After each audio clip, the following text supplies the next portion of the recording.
জেনে রাখবেন, যেই জমিনে ওসমান হাদির মতো যুবকদের রক্তের ফুটা লেগে যায়, এমন জমিন আর অন্যদের গোলামিতে পরিণত হয় না। শিকল আর শিকল দিয়ে রাখা যায় না। যুবকরা যখন রক্ত দেওয়া শিখে ফেলে, এই জমিন তো করেই চলে। যুগে যুগের এই ইতিহাস সাক্ষী রয়েছে, আল্লাহর রাসূলের উম্মতেরা যখন রক্ত দেওয়া শুরু করে দেয়, কোন জাতি এদেরকে দমাইতে পারে না। ভারতবর্ষে কখনোই হিন্দুর চাইতে মুসলিমরা বেশি ছিল না, কখনোই মুসলমানরা বেশি ছিল না, সংখ্যায় কম। এরপরেও এই ভারতবর্ষ মুসলমানেরা শাসন করেছেন কয়েকশো বছর। আল্লাহর জমিনে আল্লাহর আইন কায়েম করার জন্য মুসলমান তৈরি হও। এই জমিনে জালিমদের আর কোন সিংহাসনে দেখতে চাই না। তৈরি হতে হবে তোমাদের, জায়গায় জায়গায়, যুগে যুগে। মনে প্রাণে একটাই পণ করব, কে ক্ষমতায় যাবে কে যাবে না ওইটা দেখার বিষয় না। ওলামায়ে কেরাম এই চেয়ারের চিন্তায় না। ওলামায়ে কেরাম কোন চিন্তায় কথা বলেন, কোন ভাষায় কথা বলেন, সেটা বুঝতে হবে। পীর সাহেব মধুপুরী মুরব্বী মানুষ, হেঁটে গেলে কাঁপতে থাকেন।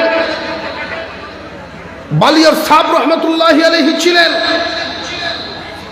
চামড়া খুশ হয়ে গেছে এমন আল্লাহ ওয়ালাগণ এই চেয়ার, ক্ষমতা, লোভ এগুলোর জন্য মাঠে নামেন নাই।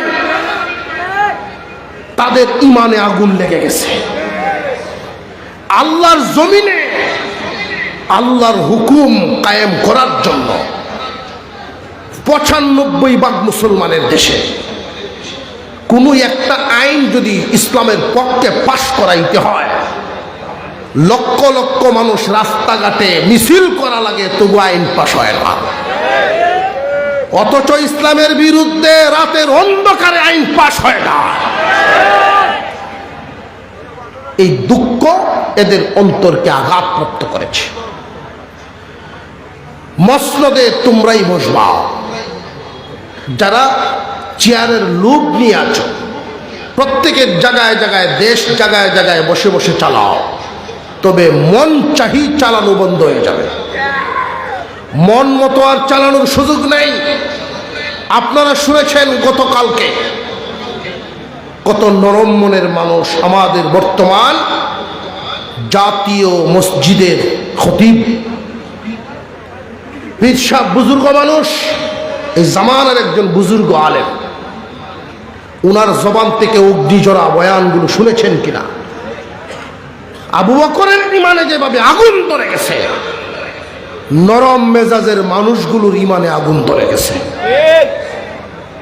মুসলমান ভাইয়েরা, টার্গেট একটাই, এই জমিনকে যেহেতু কোরআনের জন্য তুমি কবুল করেছ, ইনশাল্লাহ আশাবাদী ওসমান হাদির রক্তের ফুটা কবুল হবে।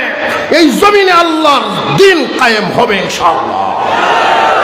এই ধারাবাহিকতা ঠিক রাখতে হবে।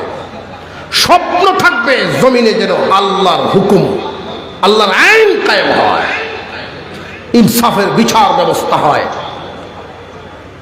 বাদশার ছেলে অন্যায় করেছে, যেই মানের বিচার, ফকিরের ছেলে অন্যায় করেছে, একই মানের বিচার।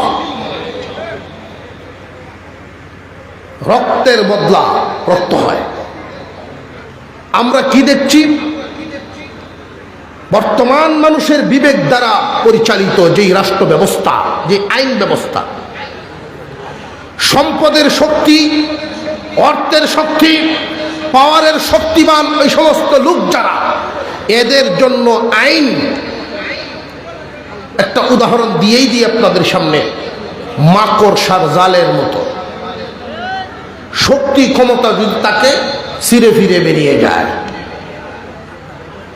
আর দুর্বল বেচারা ছোট ছোট প্রাণী, মশা মাছি দেখছেন না কি আটকে দেখছেন তো? আমার কথা বুঝেন আপনারা? মাকড়সা জাল দেখছেন তো? এই মাকড়সা জালের মধ্যে ছোট ছোট পোকা ছিদ্র হয়ে যাইতে পারে না, এর শক্তি কুলায় না। ওইটার মধ্যেই দেখবেন আত্মা নাড়াইতেছে, এর দম ফালতে ফালতে শেষ। আর যদি ধান ক্ষেতের ফরিং এর মতো একটা শক্তিশালী পোকা আসে, সিটি গেলে গণতন্ত্রের সংবিধান তানবীর সুবহানের জন্য না, ছিঁড়ে ফিরে অন্যায় যত বড়ই হোক হেলিকপ্টার ছাদের উপরে নামবে, ঘর থেকে উড়াল দিয়ে নিয়ে চলে যাবে। 10টা খুন করলেও তাকে ধরার নাই। কিন্তু যদি ইনসাফ কায়েম হয়, তানবীর সুবহান কেন? আমাদের এই দেশে সোনার গায়ে ইসলামী আদালত কায়েম হতো একবার। ইতিহাস দেখবেন আপনারা, সোনার গায়ে ইসলামী জজ, শরীয়তের পরিভাষায় তাদেরকে কাজী বলা হয়। আমাদের শরীয়তের পরিভাষায় প্রধান বিচারপতিকে কি বলা হয়? আরে মুসলমান যুবক ভাই, চিনবো কাজী? কাজীর কথা জিজ্ঞেস করে বিয়া পড়াছে, ঠিক না বেটি? কারণ আমাদের উপরে শুধু বিধিবিধানের সন্ত্রাসী না, শব্দ সন্ত্রাসও পরিচালিত হয়েছে। আমাদের মূল্যবান সম্মানী শব্দগুলো সম্মানের জায়গায় রাখা হয় নাই। খলিফাতুল মুসলিমিন, মুসলমানদের প্রধান যিনি, এখন খলিফা জিগাইয়েন কারে যিনি, পাঞ্জাবি বানায় বড় খলিফা।